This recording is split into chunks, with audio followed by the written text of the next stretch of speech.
ഇന്നത്തെ നമ്മളുടെ റെസിപ്പി ചപ്പാത്തിക്കും പൂരിക്കും ഒക്കെ കഴിക്കാൻ പറ്റിയിട്ടുള്ള കോളിഫ്ലവർ മസാല കറിയാണ്. ഇതെങ്ങനെയാണ് ഉണ്ടാക്കാമെന്ന് നോക്കാം.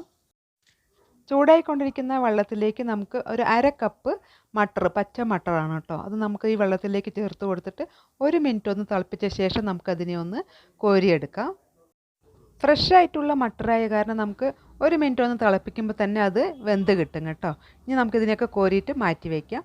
അതേ വെള്ളത്തിലേക്ക് നമ്മൾ കോളിഫ്ലവറാണ് കേട്ടോ ചേർത്ത് കൊടുത്തിട്ടുള്ളത്. കോളിഫ്ലവറൊക്കെ നന്നായിട്ട് വൃത്തിയാക്കിയ ശേഷം ഈ ഒരു വെള്ളത്തിലിട്ടിട്ട് അതും ഒരു മിനിറ്റ് ഒന്ന് തിളപ്പിച്ചെടുക്കാം. 1 മിനിറ്റിന് ശേഷം നമുക്കതിനെ വെള്ളമൊക്കെ മാറ്റിയിട്ട് ഇതുപോലെ അങ്ങ് മാറ്റി വയ്ക്കാം. ഇനി ഈ കോളിഫ്ലവറിലേക്ക് നമുക്ക് അര ടീസ്പൂൺ മഞ്ഞൾപ്പൊടി ചേർത്ത് കൊടുക്കാം, 1 ടീസ്പൂൺ മുളക് പൊടി ചേർത്ത് കൊടുക്കാം. പിന്നെ ഇതിന് ആവശ്യത്തിനുള്ള ഉപ്പ്, അര ടീസ്പൂൺ ഉപ്പ് കൂടെ ചേർത്ത് കൊടുത്തിട്ട് നന്നായിട്ടൊന്ന് മിക്സാക്കി എടുക്കണം കേട്ടോ. ഇങ്ങനെ നമ്മൾ ആദ്യം തന്നെ ഈ ഉപ്പും മഞ്ഞൾപ്പൊടിയും മുളക് പൊടിയും ഒക്കെ ചേർത്തിട്ട് ഇതുപോലെ ഒന്ന് മിക്സാക്കി കൊടുക്കുമ്പോൾ കോളിഫ്ലവറിലൊക്കെ നല്ല പോലെ തന്നെ ഉപ്പും മസാലയൊക്കെ പിടിച്ചിട്ടുണ്ടാവും. ഇനി നമുക്ക് ഈ കോളിഫ്ലവറിനെ ഒരു പാന് ചൂടാക്കിയിട്ട് അതിലൊരു 2 ടീസ്പൂൺ ഓയിൽ ചേർത്ത് കൊടുക്കാം. അതിലേക്ക് ഈ നമ്മൾ കോളിഫ്ലവർ ഇങ്ങനെ ചേർത്തിട്ട് നന്നായിട്ടൊന്ന് വറുത്തെടുക്കാം. അധികം അങ്ങ് ബ്രൗണൊന്നായി പോവണ്ട. ഈ ഒരു മസാലയൊക്കെ അതിൽ നല്ലപോലെ ഒന്ന് പിടിക്കാൻ വേണ്ടിയിട്ടാണ് ഇങ്ങനെ നമ്മൾ ആദ്യം തന്നെ ഇതിനെ വറുത്തെടുക്കുന്നത്. ഇങ്ങനെയൊക്കെ ചേർക്കുന്നത് കാരണം കോളിഫ്ലവറൊക്കെ നല്ലപോലെ ഉള്ളൊക്കെ നന്നായിട്ട് വെന്ത് കിട്ടും കേട്ടോ. ഇനി നമുക്കതിനെ മാറ്റിയെടുക്കാം. പിന്നെയും നമുക്ക് ആ പാന് തന്നെ വെച്ച് കൊടുക്കാം. അതിൽ നമ്മൾ കോളിഫ്ലവർ വറുത്ത എണ്ണ കുറച്ചുണ്ട് കേട്ടോ. അതിലേക്ക് 2 കഷ്ണം ഇഞ്ചി ചേർത്ത് കൊടുക്കുക, ഒരു 10 അല്ലി വെളുത്തുള്ളി ചേർത്ത് കൊടുക്കുക. പിന്നെ അതാ ഒരു 10 കാഷ്യൂ നട്ട് കൂടി ഞാൻ ഇതിലേക്ക് ചേർത്ത് കൊടുത്തിട്ടുണ്ട്. ഇതിനെ നന്നായിട്ടൊന്ന് ചൂടാക്കിയെടുക്കാം കേട്ടോ. ലോ ഫ്ലെയിമിൽ ഇട്ടിട്ടാണ് നമ്മൾ ഇതൊക്കെ ചെയ്തെടുക്കുന്നത്. ഇതൊന്ന് ചൂടായി വരുന്ന സമയത്തേക്ക് നമുക്കതിലേക്ക് 2 മീഡിയം സൈസ് സവോള ഇതുപോലെ ക്യൂബായിട്ടൊന്ന് കട്ട് ചെയ്ത് ചേർത്ത് കൊടുക്കാം. അതിനെ നമുക്ക് സവോളയൊക്കെ നന്നായിട്ട് വഴന്ന് വരുന്നവരെ ഒന്ന് ഇളക്കിയെടുക്കാം.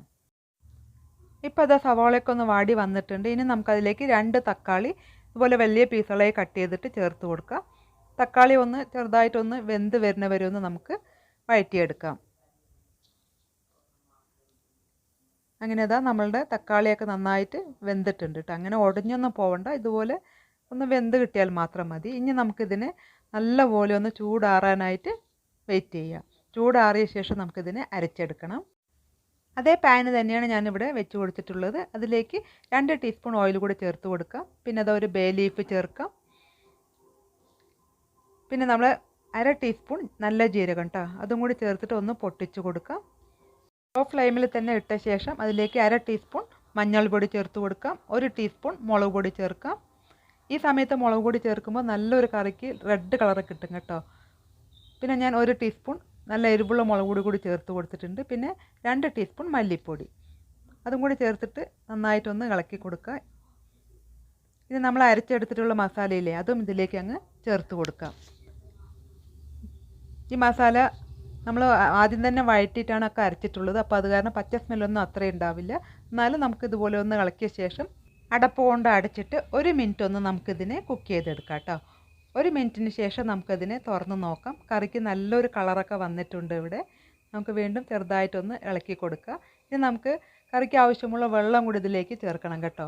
ഞാനിവിടെ 1 കപ്പ് വെള്ളമാണ് ചേർത്തിട്ടുള്ളത്. ആ മിക്സിയുടെ ജാറ് കഴുകിയിട്ടുള്ള ആ വെള്ളമാണ് കേട്ടോ ചേർത്ത് കൊടുത്തിട്ടുള്ളത്. ഇനി നമുക്ക് നന്നായിട്ടൊന്ന് മിക്സ് ചെയ്ത് കൊടുക്കാം. ഈ സമയത്ത് ഉപ്പൊക്കെ കുറവുണ്ടോ എന്ന് നോക്കുക, ഇല്ലെങ്കിൽ ചേർത്ത് കൊടുക്കാം. പിന്നെ നമ്മൾ വേവിച്ചെടുത്തിട്ടുള്ള മട്ടർ ചേർക്കുക. പിന്നെ ഇതാ ഞാൻ 1 ഉരുളക്കിഴങ്ങ് വേവിച്ചതാണ് കേട്ടോ, അതും കൂടി ഞാൻ ഈ കറിയിലേക്ക് ചേർത്ത് കൊടുക്കുന്നുണ്ട്. കറിക്ക് കുറച്ചൊരു കൊഴുപ്പ് കിട്ടാൻ വേണ്ടിയിട്ടാണ് കേട്ടോ. പിന്നെ നമ്മളിതാ കോളിഫ്ലവർ വറുത്തെടുത്തത് അതും ഇതിലേക്ക് അങ്ങ് ചേർക്കാം. എന്നിട്ട് എല്ലാം കൂടെ നല്ലപോലെ ഒന്ന് മിക്സാക്കാം. ഈ കറി നമുക്ക് ചപ്പാത്തിൻ്റെ ഒപ്പം മാത്രമല്ല ചോറിൻ്റെ ഒപ്പവും കൂടെ നമുക്ക് കഴിക്കാം കേട്ടോ.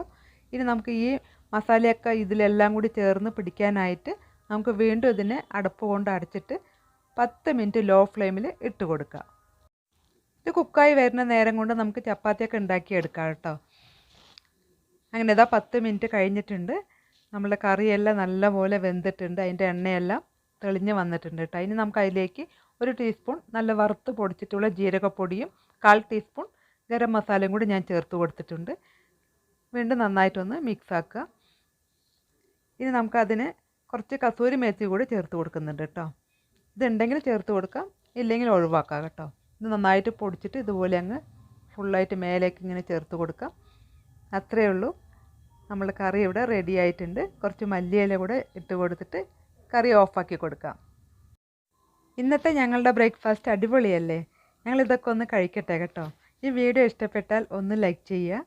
അടുത്ത പുതിയൊരു വീഡിയോ ആയിട്ട് വീണ്ടും വരാം. Thank you.